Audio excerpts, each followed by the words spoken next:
Welcome to this specialized deep dive. Today we're focusing on, well, one of the most ingenious areas of artificial intelligence, I think, swarm intelligence. Absolutely. We're looking at AI that's directly inspired by nature. Things like ant colonies, bird flocks, bees, these simple groups that somehow achieve amazing things. It's a fascinating paradigm, and our mission today really is to give you a shortcut to understanding the core mechanics here. Things like decentralized control, self-organization, and the emergent behavior that comes out of it. Right. We're going straight into the details, comparing the big three algorithms: ant colony optimization, ACO, particle swarm optimization, PSO, and artificial bee colony, ABC. So you know exactly when to use, like, the ant approach versus the bird approach, maybe. Yeah, exactly. When to pick which tool. Okay, let's unpack this then. The core lesson from swarm intelligence seems to be that really simple, local rules, when you have lots of agents following them, can create incredibly sophisticated solutions globally. That's the heart of it. So before we get into the specific insects and birds, let's just nail down that foundation. Swarm intelligence, SI. It's all about collective behavior, right? Yeah. Social creatures. The main idea is the group solves huge problems without any single agent even knowing the big picture. Yeah, the group's intelligence really does exceed the individual's capacity.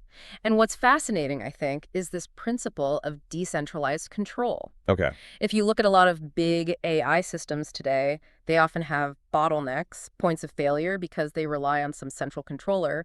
SI just gets rid of that. So it makes the whole system more robust. Inherently resilient, yes. No single point of failure. But wait, if there's no leader, no one directing traffic, how do they coordinate? How do they not just wander off randomly? That's the magic of self-organization. Coordination isn't directed from above. It just emerges. Emerges. Yeah, complex patterns, complex solutions, they arise spontaneously from really simple local interactions, just agents interacting with each other and their immediate surroundings. Like cars on a highway. No one's in charge, but simple rules create a flow. That's a great analogy. Follow the car in front, keep your distance. Simple rules, organized stream. Okay, so decentralized control, self-organization. And the result we see is this emergent behavior. Sophisticated group action coming from simple individual steps. The power isn't in the ant itself, but in how all the ants interact. Precisely. And this naturally leads to systems that are scalable and adaptive. Think about dynamic environments, changing conditions. This is critical for things like logistics or routing data today. Right. Let's start with the ants. Ant colony optimization, or ACO. It's inspired by how real ants find the shortest path to food. They lay down pheromones, right? Yeah, those chemical trails. And the shorter paths get reinforced faster, naturally, because ants travel back and forth on them more quickly, laying down more pheromone. So in the computer version, we have virtual ants exploring a graph, like a map of possible routes. Exactly, a network of possible solutions. And they deposit virtual pheromones on the paths they take. This creates a positive feedback loop. More pheromone, more ants follow that path. Right. But, and this is crucial, there's also evaporation. Evaporation, so the pheromones disappear. They weaken over time. Yes, they slowly evaporate. But hang on, if you're erasing the trail, aren't you risking losing the best path found so far? Why is forgetting actually helpful here? Oh, it's absolutely essential. It's what stops the system getting stuck. If pheromones didn't evaporate, the swarm might just lock onto the very first path it found, even if it's a pretty bad one, a local optimum. Ah, I see. Evaporation keeps the system exploring. It allows weaker, maybe older paths to fade out, pushing the ants to check out other possibilities. It maintains adaptiveness. Okay, that makes sense. It prevents getting stuck too early. Premature convergence. And speaking of that, you mentioned ACOs in just one thing. It's like a family of algorithms. Right. What about variants like Max-Min Ant System, MMAS? Yeah, MMAS is a good example. It's a refinement specifically designed to tackle that premature convergence problem head-on. How does it do that? It basically puts limits, upper and lower bounds, on the pheromone levels on any path. Okay. This forces the ants to keep a certain level of exploration going, even if one path looks really good. It helps maintain diversity in the search. Got it. So ACO is really good for what kinds of problems? Think discrete problems, combinatorial optimization. Anything where you're trying to find the best path, the best order, the best sequence on a graph. Like planning delivery routes. Perfect example. Vehicle routing for logistics is a classic ACO application. Or, say, scheduling tasks in manufacturing, optimizing data routing in networks. Okay, so from ants on the ground finding paths, now we move to birds in the air. Yeah. Particle swarm optimization, PSO. Exactly. Inspired by flocks of birds or schools of fish searching for food, maybe just one source. So how does it work computationally? No pheromones here, right? No pheromones. Instead, we model potential solutions as particles. Imagine them flying through this multidimensional search space. Each particle has a position and a velocity. And its movement isn't random. Not at all. It's influenced by three things. First, inertia, its tendency to just keep going in the same direction. Okay, momentum. Kind of, yeah. Yeah. Then there's the cognitive part, its attraction to its own personal best position found so far, like remembering the best spot it's visited itself. Right. And third, crucially, the social component. Attraction to the best position found by the entire swarm, the global best. So they share information about the best spot found by anyone. That's the key. That shared knowledge guides the whole swarm. What seems really different about PSO is, well, it sounds simpler and faster. It just looks at how good a solution is, the fitness, but doesn't need gradient information. That's a huge advantage. Okay, for listeners maybe not deep in calculus, what's gradient information and why is not needing it a good thing? So gradient information is basically the slope, like the steepness of a hill. It tells you which way is downhill fastest. Yeah. Classic optimization methods often need this to work. The beauty of PSO is that it doesn't rely on that.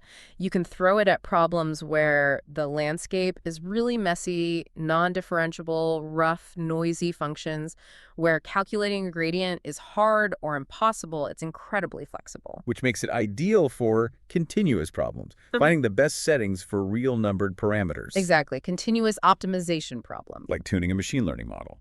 Perfect example. Training neural networks, finding the best weights, tuning hyperparameters in ML, or tuning complex control systems. Anywhere calculating that exact gradient is just too expensive or maybe even impossible. PSO's speed and simplicity really shine there. Okay, our third swarm, artificial bee colony, ABC. This one's modeled on the really quite sophisticated foraging behavior of honeybees, especially their division of labor. Division of labor. How does that play out in the algorithm? It's structured to explicitly balance exploration, finding new stuff, and exploitation, refining what you already know. It uses three types of bees. First, you have employed bees. Each one is focused on a specific food source, which represents a known solution. Their job is local search, really digging into that solution to see if they can improve it slightly. That's exploitation. Right, milking a known good spot. Exactly. Then you have onlooker bees. They hang back, watch the employed bees dance, share info about how good their sources are, and then choose the most promising sources to help exploit further. They focus the swarm's efforts. So more exploitation. What about finding completely new areas? That's the job of the scouts. If an employed bee's source isn't getting any better after a while or it's exhausted, It gives up on it. it abandons it and becomes a scout bee. Scouts perform totally random searches across the entire space to find completely new, potentially better food sources. This is the dedicated exploration part. So it has a built-in mechanism to avoid getting stuck just refining one area and actively looks for new ones. Precisely. That structure makes ABC really strong for what we call multimodal optimization problems. Multimodal. Meaning problems where the solution landscape isn't just one big mountain peak, but might have several decent peaks, multiple good solutions, or local optima. I see.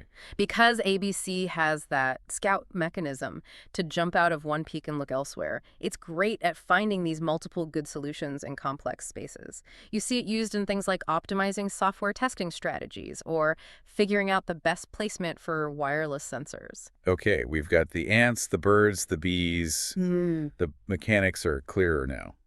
But for someone listening, maybe a developer or engineer, how do you actually choose the right swarm for your specific problem? What's the quick guide? Right, the practical decision.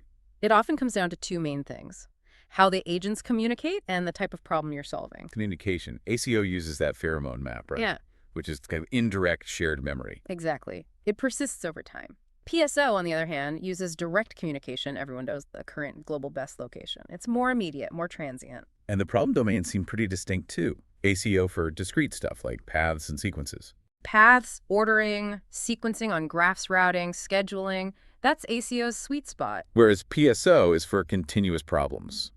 Tuning numbers. Tuning real valued parameters, optimizing weights, PSO excels there. So there's a trade-off. ACO has this great memory with the pheromones, but might be slower. It can be, yeah.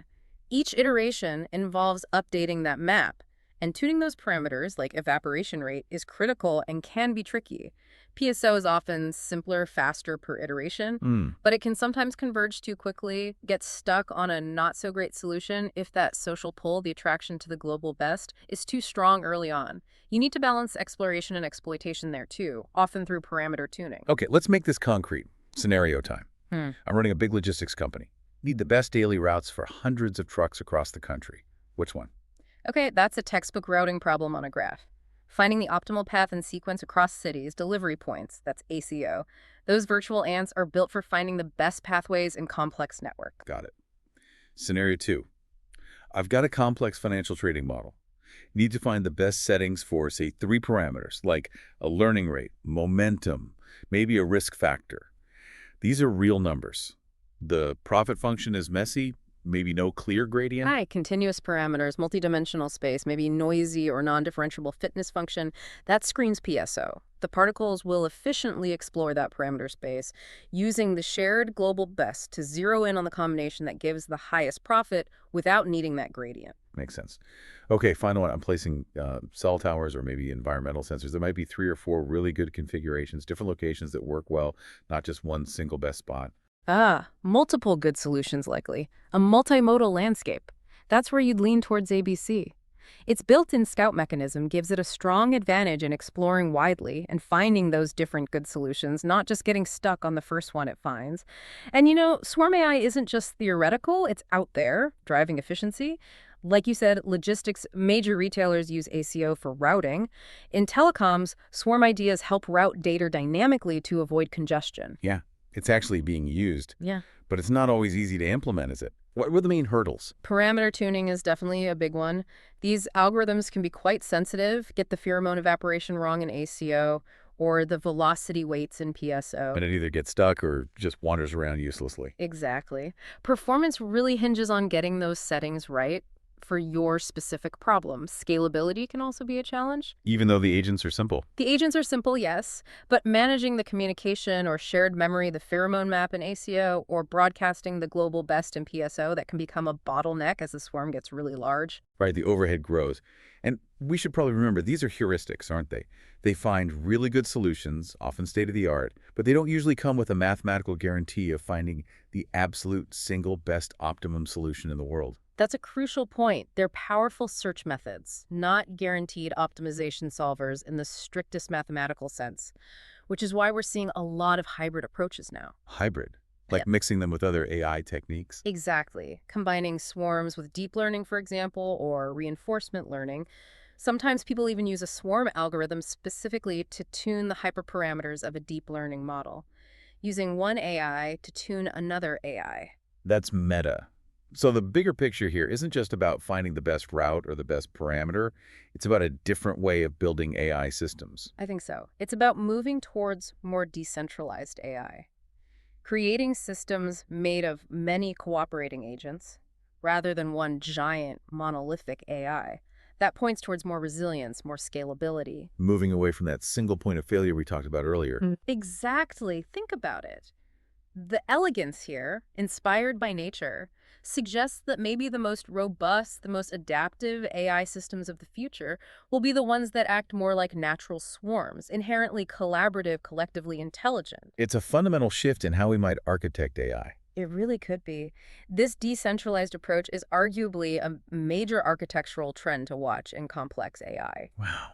So we've seen how really simple rules from nature, a chemical trail left by an ant, Yeah. birds sharing the location of the best food source, can unlock solutions to some incredibly complex problems we face today in computing and engineering. It's pretty amazing when you think about it that way. Definitely.